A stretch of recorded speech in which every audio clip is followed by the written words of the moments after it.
नई travel series शुरू करेंगे बिहार से, तो आप मेरे साथ बने रहिए। बिहार का गौरवशाली इतिहास आपको सुना होगा, पढ़ा होगा, देखा होगा। तो अलग अलग डायनेस्टी ने जो भारत के प्राचीन भारत का अलग अलग डायनेस्टी रही है, हरियंका हो, शुगना हो, मौर्य हो, गुप्ता हो, पाला हो, तो यहाँ पे राज किया है। और बहुत महान समुद्रगुप्त, चंद्रगुप्त और अशोका जैसे महान, विक्रमादित्य जैसे महान राजा यहाँ पे हुए हैं, जो कि जब भारत को हम सोने की चिड़िया कहते थे तो वो यहीं से स्टार्ट हुआ है। और सबसे बड़ी बात है, यहाँ पे जो बौद्ध धर्म है, जैन धर्म है, जहाँ पे बहुत अच्छे स्थल बनाए हुए हैं। तो यहाँ पे गुरु नानक देव जी भी आए हुए हैं बिहार की धरती पे, और गुरु तेग बहादुर जी आए हैं, और 10वें गुरु गोविंद सिंह जी का यहाँ जन्म हुआ। तो ये बहुत ऐतिहासिक धरती है जहाँ से मैं स्टार्ट करने जा रहा हूँ नई सीरीज़। तो देखते हैं इतिहास ने क्या क्या हमारे लिए बचा के रखा है, क्योंकि कुछ चीज़ें नष्ट हो गई हैं, समय के साथ साथ नष्ट कर दी गई। जैसे नालंदा यूनिवर्सिटी, जो कि बहुत पास्ट, बहुत महान इंस्टीट्यूशन था हमारा भारत का, बहुत बड़ा और गौरवशाली और शक्तिशाली इंस्टीट्यूशन एजुकेशन। कोई भी कौम, कोई रेस, कोई किसी का भी अगर आपने उसका विकास देखना है तो आप उसकी एजुकेशन सिस्टम से देखेंगे। सबसे बड़ी बात, उसका कल्चर कितना रिच है, उसका एजुकेशन सिस्टम कैसा है। तो ये जो है, जो इंडिया का सबसे मेन जो गौरवशाली इतिहास यहाँ से स्टार्ट हुआ बिहार से, तो इसका एजुकेशन सिस्टम जो नालंदा यूनिवर्सिटी था उस समय, आर्यभट्ट जहाँ बादशाह जैसे महान स्कॉलर, महान गुरु चाणक्य जैसे पैदा हुए यहाँ पे। और यहाँ पे महात्मा बुद्ध जी आए अपने समय में, उस समय उन्होंने यात्रा की, गुरु नानक देव जी ने यात्रा की। तो हिंदू धर्म का अलग अलग पाटन देवी मंदिर है, काली माता मंदिर है यहाँ पे, तो अलग अलग जगह हैं यहाँ पे। तो ये सभी धर्मों के लिए भी बहुत पवित्र जगह है, और ये जैसा कि गौरवशाली इतिहास है ही इसका, तो ये बहुत शानदार जगह है। तो आप ये मेरे साथ देखेंगे अभी।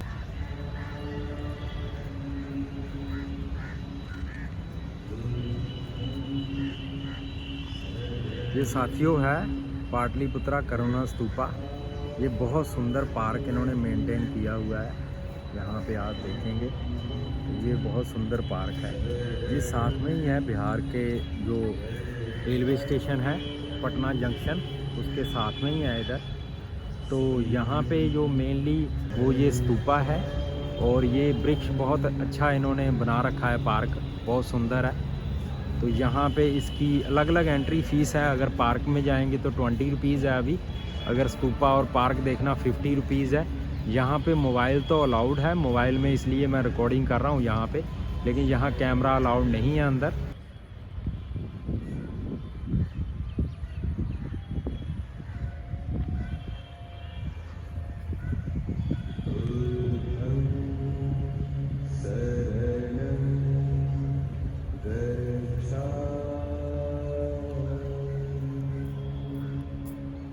सबसे पहले अजाता शत्रु नाम से 490 में जो मगध के नरेश थे, उन्होंने अपनी राजधानी राजगृह से, जिसे आज राजगीर भी कहते हैं, तो वहाँ से शिफ्ट की थी। तो वो राजधानी शिफ्ट की उन्होंने पाटलिपुत्रा में, तो इसलिए ये पाटलिपुत्रा का स्थान है, जो कि बाद में पटना के नाम से भी मशहूर हुआ, जो कि बिहार की कैपिटल है आज तक। तो साथियों, हम हैं पटना में बुद्धा स्तुति पार्क के बाद अब मैं इधर म्यूज़ियम की तरफ जा रहा हूँ। अभी तो इधर मैं मेन रोड पे खड़ा हूँ। अगर आप देखेंगे ये मॉल है, इधर मॉल है, ये रोड है, ये पटना हाई कोर्ट को जा रहा है सीधा, और राजभवन की तरफ हवाई अड्डा इधर है। और इधर आगे से लेफ़्ट साइड पे मौर्य लोक करके है, और इधर पटना म्यूज़ियम है राइट साइड में। तो साथियों, हम पहुँच गए हैं पटना म्यूज़ियम। ये इसका एंट्री गेट है। ये इधर बिहार एम्पोरियम है, ये पटना म्यूज़ियम, पटना टिकट घर जहाँ से है एंट्री गेट। और यहाँ पे ये स्वीट से शॉप हैं अलग अलग तरह की। अगर आप देखेंगे तो यहाँ पे आपको खाजा, यहाँ का अनरसा और तिलकट, लड्डू, ये अलग अलग चीज़ें मिल जाएंगी। तो साथियों, आप मेरे साथ हैं पटना म्यूज़ियम में। जैसा कि आप पीछे देख रहे हैं, ये पटना म्यूज़ियम संग्रहालय है, यहाँ टिकट घर है। तो यहाँ पे अंदर एक्चुअली वीडियो कैमरा अलाउ नहीं है यहाँ पे, तो मैंने अलग अलग यहाँ पे देखा है। यहाँ पे मेटल आर्ट गैलरी है पुराने समय की। यहाँ पे महात्मा बुद्ध जी की मूर्तियाँ हैं, प्लस पुराने जो हमारे देवी देवता हैं पुराने हिंदू धर्म में उनकी मूर्तियाँ हैं। तो अलग अलग यहाँ पे मूर्तियाँ हैं अंदर। तो अगर आप देखेंगे यहाँ पे, और ये फेमस है यहाँ पे बुद्ध जी का अस्थि कलश है जो पुराना वैशाली से मिला हुआ है, तो उसकी अलग फ़ीस है। अगर आप बिहार म्यूज़ियम की टिकट आपके पास है तो यहाँ पे फ्री एंट्री है। तो ये ओनली प्लेस है in the world where we can have holy ashes of Mahatma Buddha ji in kalash, जो कि वैशाली से मिला है। तो वो वहाँ जहाँ पे रखा हुआ है जो पटना म्यूज़ियम है, जो कि बिहार म्यूज़ियम में अलग सारे फैक्ट बिहार से रिलेटेड हैं, तो अलग अलग उन्होंने डिटेल में है। यहाँ पे मेनली मेटल आर्ट गैलरी है, यहाँ पे राहुल संक्रांतन कलेक्शन गैलरी है। यहाँ एंट्री वीडियो कैमरा अलाउ नहीं है, तो ये यहाँ से आप देखेंगे तो ये है यहाँ पे बना हुआ, बहुत सुंदर है। Bihar state legal authority Patna के बिल्कुल सामने है। ये देखिए जो पटना म्यूज़ियम है, ये आगे चलता हूँ आपको दिखाता हूँ बिहार का जो रिच कल्चर है, उसके जो कुछ चीज़ें हैं जो हिस्ट्री से हम कलेक्ट कर पाए हैं, संग्रह कर पाए हैं।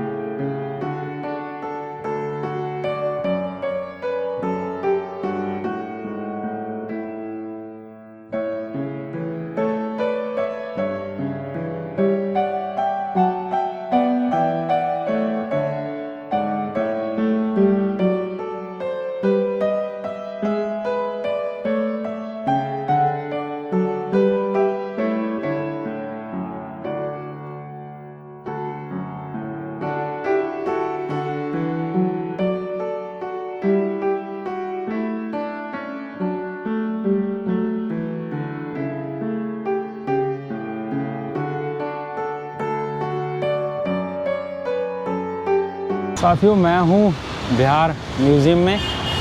जैसे आप देख रहे हैं पीछे ये बिहार संग्रहालय म्यूज़ियम। तो यहाँ पे एक्चुअली कैमरा तो अलाउ नहीं है, लेकिन यहाँ पे फ़ोन अलाउड है। तो फ़ोन से जो कुछ बना पाया हूँ, फ़ोटो खींच पाया हूँ, तो हिस्ट्री है पुरानी।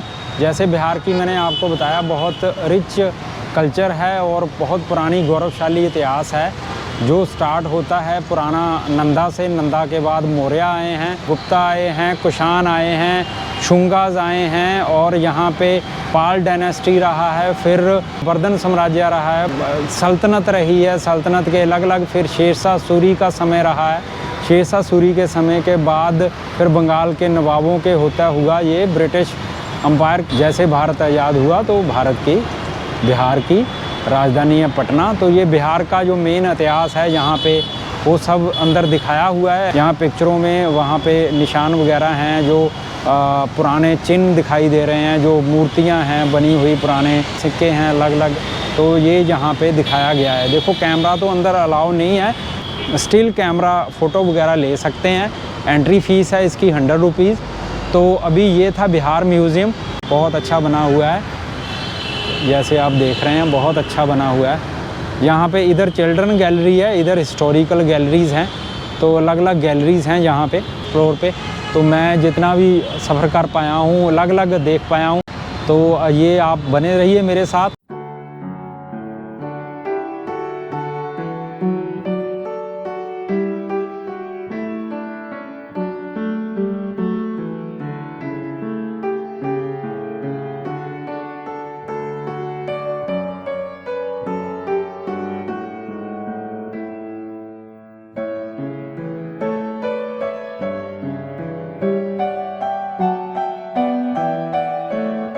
तो साथियों, मैं हूँ यहाँ पे है पटना में कलेक्ट्रेट घाट करके। तो ये गंगा नदी के पास है, उधर सामने वो गंगा रिसर्च सेंटर है। ये घाट है यहाँ पे, ये ऐसे घाट बने हुए हैं, ये अलग अलग घाट हैं। ये एक अंटा घाट करके है, और गंगा नदी इधर ये फ्लाईओवर बन रहा है, ये एक फ्लाईओवर है नदी के इधर इस पार और नदी उधर है, जो कि यहाँ से पैदल रास्ता है। नदी ये सामने नदी है उधर उस तरफ। तो मैंने सोचा ज़रा पटना में आए हैं तो आपको गंगा नदी के दर्शन भी कराते जाएं।